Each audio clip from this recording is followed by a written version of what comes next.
just like Gene and Roy, singing those campfire songs. Oh, I should have been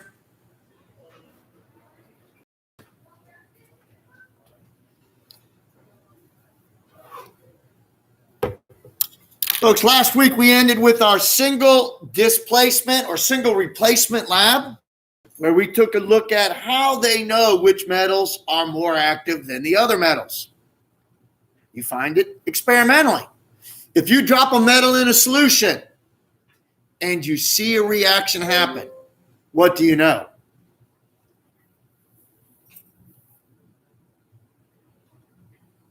Yes. The metal you put in is more active.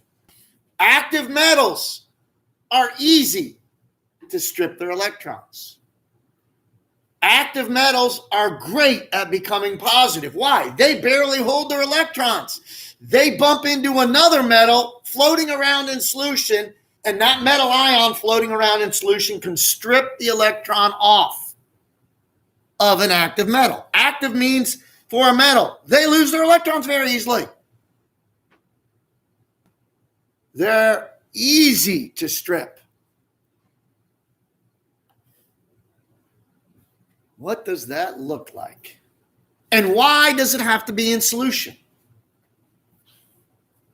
Why does it have to be in solution? What would it really look like? Like, what is really happening? We'll take a look today. What about the other part of the lab where we looked at the activity of halogens? So we have it right now. Metals, if you are an active metal, it is easy to strip the electrons. In other words, they're very good at becoming positive ions. Some people like to say it means that they are good at forcing other metals to take their electrons. They're easy to strip. They force other metals to take their electrons. What about nonmetals, particularly the halogens? If you are an active halogen, what does that mean? You take more. Yes, outstanding. If you are an active halogen, it means you are good at becoming an anion, a negative ion.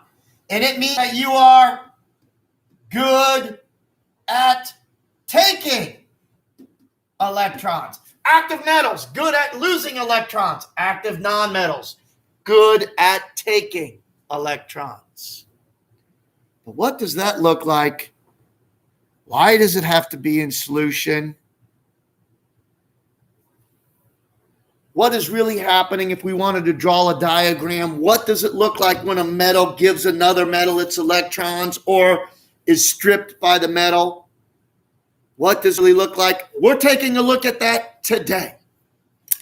Today on Google Classroom, there are 4 videos that are posted, short videos, and an outstanding set of notes showing you step by step what is taking place. What was happening in the lab that you saw with your own eyes last week. If we were going to diagram it, that's what we're doing today. Just so you know, watch these videos carefully. Our exam, one of the questions on the exam that we're having just a few weeks from now will be to diagram what takes place in a single displacement reaction. The total points of this one question is very close to around 20% or so of the entire exam grade. Just so you know. I'm telling you that up front. There's a whole page of the exam where it will say carefully illustrate what takes place in a single displacement reaction. First thing you'll have to do is you will write the chemical equation. So it will say some metals dropped in a solution. You see a reaction occur. The first thing you'll have to do is write the chemical equation.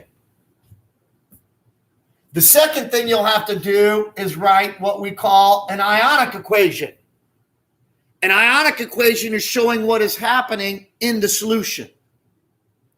Which ions become neutral, which elements that started out as neutral become ions. You're going to write an ionic equation. Then you're going to write a net ionic equation. Then you're going to draw a picture of it. You're going to draw a picture of what happens before the reaction, during the reaction, and after the reaction. It will take an entire page for this one question on the exam. When are you going to learn how to do this? Well, parts of it you've already learned how to do. The rest of it, carefully watch today's videos. This entire question is in the 8-10 class notes, and you'll get a chance to practice this when you do the 8-11 practice problems. So today in class, we're going to do this. Homework is this. If you watch these videos carefully, you'll be like, this is the easiest thing we've ever done. It's not difficult.